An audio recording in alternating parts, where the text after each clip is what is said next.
La société d'aujourd'hui est composée d'une kyrielle d'institutions, partant des institutions politiques, institutions juridiques, institutions religieuses, jusqu'aux institutions de classe sociale, de tradition et de profession. Il est clair de l'influence profonde que ces institutions traditionnalistes ont eue sur l'élaboration de nos compréhensions et perspectives. Pourtant, de toutes les institutions sociales dans lesquelles nous sommes nés, dirigées par et conditionnées pour, il semble n'y avoir aucun autre système pris pour acquis et incompris tel que le système monétaire. Prenant presque des proportions religieuses, l'institution monétaire établie existe comme une des formes les plus indiscutables de foi qui soit. Comment l'argent est créé, les politiques par lesquelles elle est gouvernée et comment il affecte réellement la société ne semblent pas intéresser la grande majorité de la population.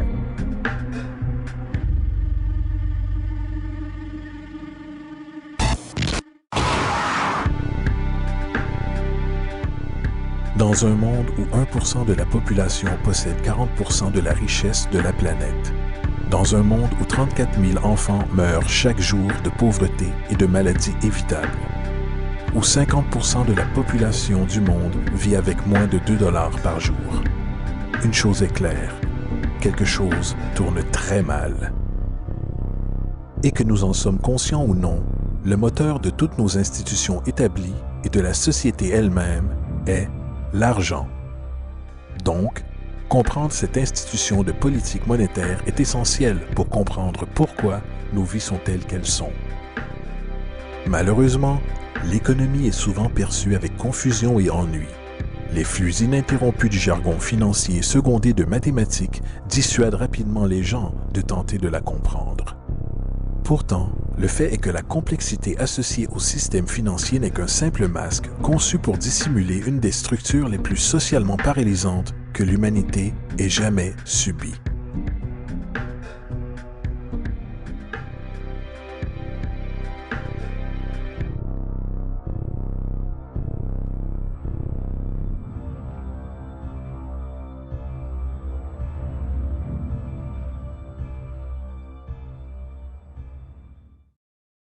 Il y a quelques années, la Banque centrale des États-Unis, la Réserve fédérale, a produit un document intitulé Modern Money Mechanics. Cette publication a détaillé la pratique institutionnalisée de création d'argent utilisée par la Réserve fédérale et le tissu de banque commerciale mondiale qu'elle supporte. Sur la page de garde, le document déclare son objectif. Le but de ce livret est de décrire le processus fondamental de création d'argent dans un système bancaire de réserve fractionnaire. Il procède alors à la description de ce processus de réserve fractionnaire par l'intermédiaire de différentes terminologies bancaires. Une traduction qui donne quelque chose comme suit. Le gouvernement des États-Unis décide qu'il a besoin d'argent, donc il appelle la Réserve fédérale et demande, disons, 10 milliards de dollars. La Fed répond, certainement, nous vous achetons pour 10 milliards de dollars en obligations d'État. Donc, le gouvernement prend quelques morceaux de papier, il y dessine quelques motifs officiels et les appelle bons du Trésor. Il les évalue à 10 milliards de dollars et les envoie à la Fed. À leur tour, les gens de la Fed déploient un tas tout aussi impressionnant de morceaux de papier. Seulement, cette fois, ils sont appelés billets de la Réserve fédérale représentant également une valeur de 10 milliards de dollars. La Fed échange alors ces billets contre les obligations. Une fois cet échange complété, le gouvernement prend les 10 milliards en billets de banque et les dépose dans un compte bancaire. Et de ce dépôt, les billets deviennent officiellement de l'argent légal, ajoutant 10 milliards au stock en devises américaines. Et voilà, 10 milliards de dollars tout neufs ont été créés. Bien sûr, cet exemple est une généralisation, car en réalité, cette transaction se produit par voie électronique, sans aucun papier. En fait, seulement 3% de devises américaines existent physiquement. Les autres 97% existent essentiellement dans des ordinateurs. Maintenant, les obligations d'État sont par conception des instruments de dette. Et quand la Fed achète ses obligations avec de l'argent qu'elle a créé réellement de toutes pièces, l'État promet en fait de rembourser cet argent à la Fed. En d'autres termes, l'argent a été créé à partir d'une dette. Ce paradoxe troublant pour l'esprit, de la façon dont l'argent ou une valeur peut être créée à partir d'une dette ou obligation, deviendra plus clair au fur et à mesure de cet exercice. Donc, l'échange a été fait et maintenant 10 milliards de dollars attendent dans un compte bancaire commercial. C'est ici que ça devient vraiment intéressant. Comme fondé sur la pratique des réserves fractionnaires, ce dépôt de 10 milliards de dollars devient instantanément partie des réserves de la banque comme tous les dépôts le sont. Et en respectant des conditions des réserves comme indiqué dans Modern Money Mechanics, une banque doit légalement maintenir des réserves égales à un pourcentage obligatoire de ses dépôts. Ce qu'il quantifie ensuite en déclarant, en vertu de la réglementation en vigueur, la réserve exigée pour la plupart des comptes transactionnels est de 10 %. Ce qui signifie que pour un dépôt de 10 milliards de dollars, 10 %, soit 1 milliard, est retenu en tant que réserve obligatoire, alors que les 9 milliards restants sont considérés comme un surplus de réserve et peuvent être utilisés comme la base de nouveaux prêts. Maintenant, il est logique de présumer que ces 9 milliards sont générés à partir du dépôt de 10 milliards. Toutefois, ce n'est en réalité pas le cas. Ce qui se passe réellement est que les 9 milliards sont tout simplement créés de toutes pièces, en plus du dépôt de 10 milliards existant. Et voici comment le stock d'argent est gonflé. Comme indiqué dans Modern Money Mechanics, bien sûr, elles, les banques, ne paient pas réellement les emprunts avec l'argent qu'elles reçoivent en dépôt. Si elles le faisaient, aucun argent supplémentaire ne serait créé. Ce qu'elles font lorsqu'elles réalisent un prêt est d'accepter des obligations, contrats d'emprunt, en échange d'avoir, argent, sur le compte transactionnel de l'emprunteur. En d'autres termes, les 9 milliards peuvent être créés à partir de rien tout simplement parce qu'il y a une demande pour un tel emprunt et qu'il y a un dépôt de 10 milliards pour satisfaire les obligations de réserve. Maintenant, supposons que quelqu'un arrive dans une banque et emprunte les 9 milliards nouvellement disponibles. Ils vont alors certainement prendre cet argent et le déposer dans leur propre compte bancaire. L'opération se répète alors, car ce dépôt fait devient partie des réserves de la banque. Soit 10 % sont isolés et à nouveau 90 % des 9 milliards ou 8,1 milliards sont maintenant disponibles comme argent nouvellement créé permettant de nouveaux emprunts. Et bien sûr, ces 8,1 peuvent être prêtés et déposés à leur tour créant 7,2 milliards supplémentaires, puis 6,5 milliards, puis 5,9 milliards, etc. Ce cycle de dépôt-emprunt d'argent peut techniquement continuer à l'infini. Le résultat mathématique moyen résultant est qu'environ 90 milliards de dollars peuvent être créés à partir des 10 milliards d'origine. En d'autres termes, pour chaque dépôt fait dans le système bancaire, environ 9 fois le montant peut être créé de toutes pièces. Money jitters. Ask the obliging Bank of America for a jar of soothing instant money, M-O-N-E-Y, in the form of a convenient personal loan. Donc, maintenant que nous comprenons comment l'argent est créé par ce système bancaire de réserve fractionnaire, une question logique, encore illusoire, peut venir à l'esprit. Quoi donc donne réellement sa valeur à l'argent nouvellement créé? La réponse, l'argent qui existe déjà.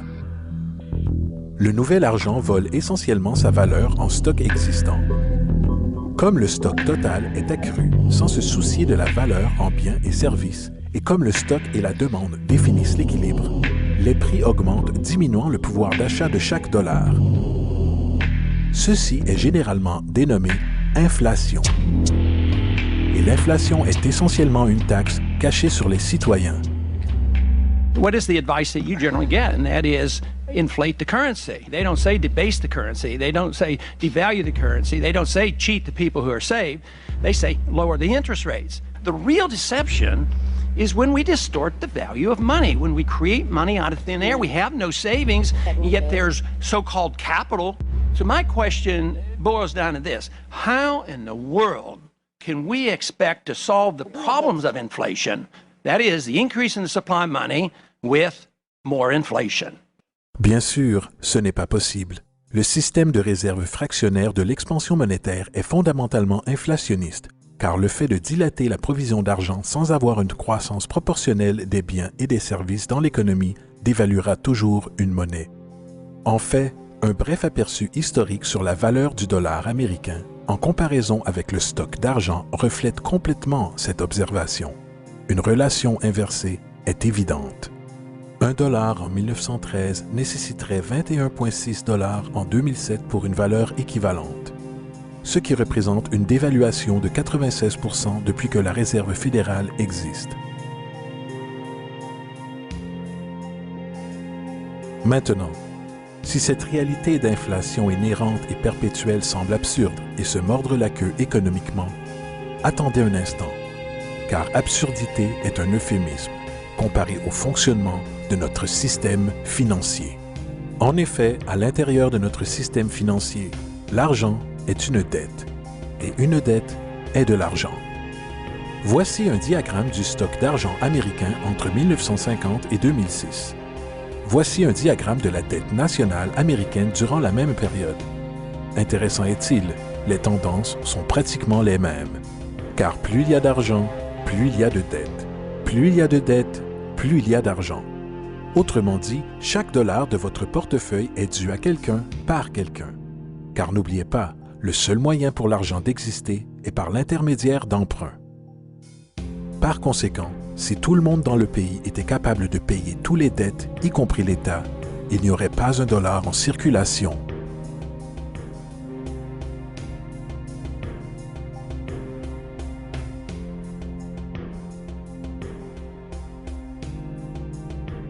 En fait, la dernière fois dans l'histoire américaine que la dette nationale fut réglée a été en 1835, après que le président Andrew Jackson ait fermé la banque centrale qui a précédé la Réserve fédérale.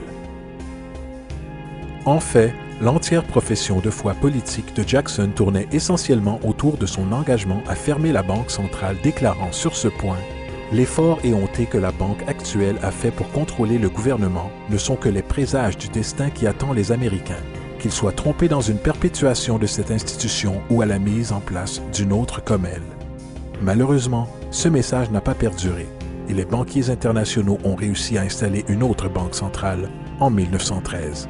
La Réserve fédérale.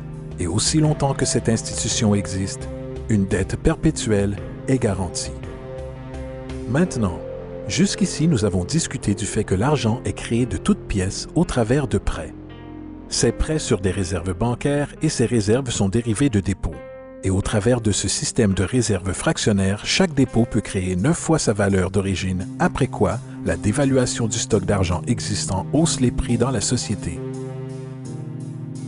Et comme cet argent est créé au travers de dettes et circule aléatoirement dans le commerce, les gens deviennent détachés de leurs dettes d'origine et un déséquilibre existe lorsque les gens sont forcés à rivaliser pour du travail afin d'extraire suffisamment d'argent du stock monétaire pour subvenir à leurs besoins. Aussi dysfonctionnel et arriéré que tout ceci peut paraître, il y a encore une chose que nous avons omis de cette équation. Et c'est cet élément de la structure qui révèle la frauduleuse nature du système lui-même. L'application d'intérêts. Quand l'État emprunte de l'argent à la Fed ou qu'une personne emprunte de l'argent à une banque, il doit presque toujours rembourser avec des intérêts bruts. En d'autres termes, presque chaque dollar qui existe doit au final retourner dans une banque avec les intérêts payés également. Mais si tout l'argent est emprunté à la banque centrale et est gonflé par les banques commerciales au travers de prêts, seulement ce qui est dénommé comme le principal est créé depuis le stock d'argent. Alors maintenant, où est l'argent permettant de couvrir tous les intérêts dus? Nulle part. Il n'existe pas. Les ramifications de cette disposition sont renversantes, car le montant d'argent dû aux banques excédera toujours le montant d'argent disponible en circulation. C'est pourquoi l'inflation est constante dans l'économie, car de l'argent frais est toujours nécessaire pour aider à couvrir le déficit perpétuel intégré au système causé par le besoin de payer les intérêts. Ce qui signifie aussi que mathématiquement, les défaillances et la banqueroute sont littéralement incorporées au système et qu'il y aura toujours des laissés pour compte de la société qui n'auront que des miettes. Une analogie serait le jeu de la chaise musicale. Au moment où la musique s'arrête, quelqu'un est mis de côté. Et c'est tout le problème. Il transfère invariablement les véritables biens de l'individu vers les banques, car si vous n'êtes pas en mesure de payer votre hypothèque, ils prendront votre propriété. C'est particulièrement rageant quand vous réalisez que non seulement ce défaut est inévitable dû aux pratiques de réserve fractionnaire, mais aussi par le fait que l'argent que la banque vous a prêté n'existe pas légalement en premier lieu. En 1969, un cas à la Cour d'affaires du Minnesota a impliqué un homme nommé Jérôme Daly, qui recusait la saisie de sa maison par la banque qui lui avait fait le prêt pour l'acheter.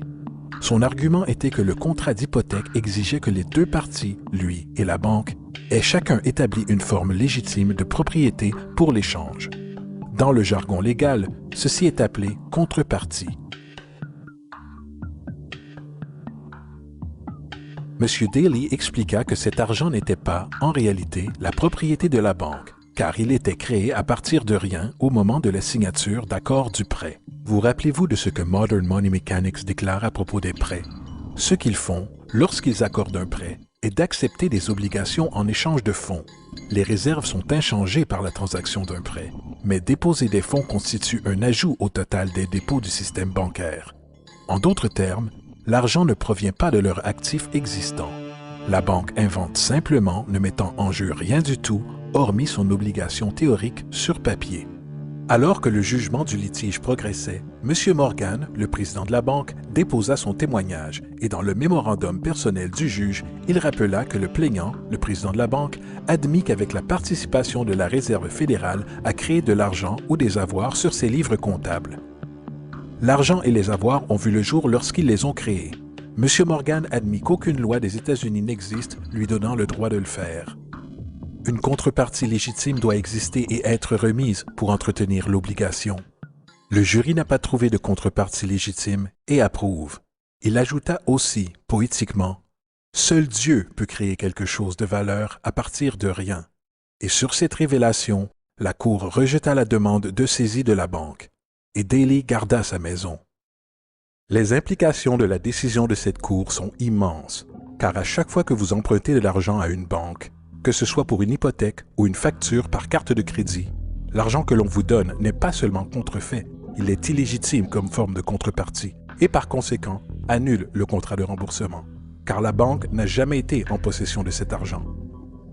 Malheureusement, de telles jurisprudences sont supprimées et ignorées, et le jeu du transfert perpétuel de biens et de la dette perpétuelle continue. Ce qui nous amène à l'ultime question. Pourquoi? Pendant la guerre civile américaine, le président Lincoln contourna les prêts à fort taux d'intérêt offerts par les banques européennes et décida de suivre ce que les pères fondateurs préconisaient, qui était de créer une monnaie indépendante et intrinsèquement sans dette. Elle a été appelée la Greenback. Peu après que cette mesure fut prise, un document interne circula entre différents intérêts banquiers anglais et américains, déclarant « L'esclavage n'est autre que la possession du travail et porte avec lui le soin des travailleurs, alors que le plan européen est que le capital doit contrôler le travail en contrôlant les salaires, ce qui peut être fait en contrôlant l'argent. Il n'est pas bon d'autoriser la greenback, car nous ne pouvons la contrôler. » La politique de réserve fractionnaire perpétrée par la Réserve fédérale qui s'est répandue en pratique dans la grande majorité des banques dans le monde est en réalité un système d'esclavage moderne. Pensez-y. L'argent est créé à partir de dettes. Que font les gens lorsqu'ils sont débiteurs? Ils se proposent à l'embauche pour rembourser. Mais si l'argent ne peut être créé qu'à partir d'emprunts, comment la société peut être délivrée des dettes? Elle ne peut pas. Et c'est l'objectif.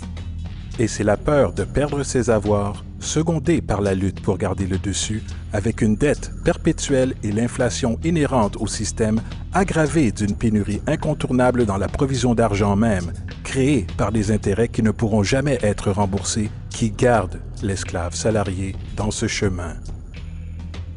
Courant sur une roue de hamster, avec des millions d'autres, en effet propulsant un empire qui ne bénéficie réellement qu'à une élite au sommet de la pyramide. Car, à la fin de la journée, pour qui travaillez-vous réellement? Les banques. L'argent est créé dans une banque et inévitablement finit dans une banque. Ce sont les véritables maîtres, accompagnés des corporations et des gouvernements qu'ils supportent. L'esclavage physique oblige à nourrir et loger les gens. L'esclavage économique oblige les gens à se nourrir et se loger eux-mêmes.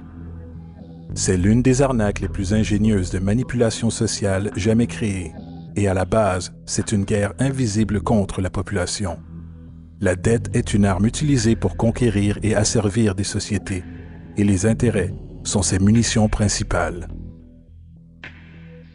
Et comme la majorité vit ignorante de cette réalité, les banques, en association avec les gouvernements et les corporations, continuent à perfectionner et étendre leurs tactiques de guerre économique, générant de nouvelles bases, telles que la Banque mondiale et le Fonds monétaire international, tout en inventant un nouveau type de soldat, la naissance de l'assassin économique.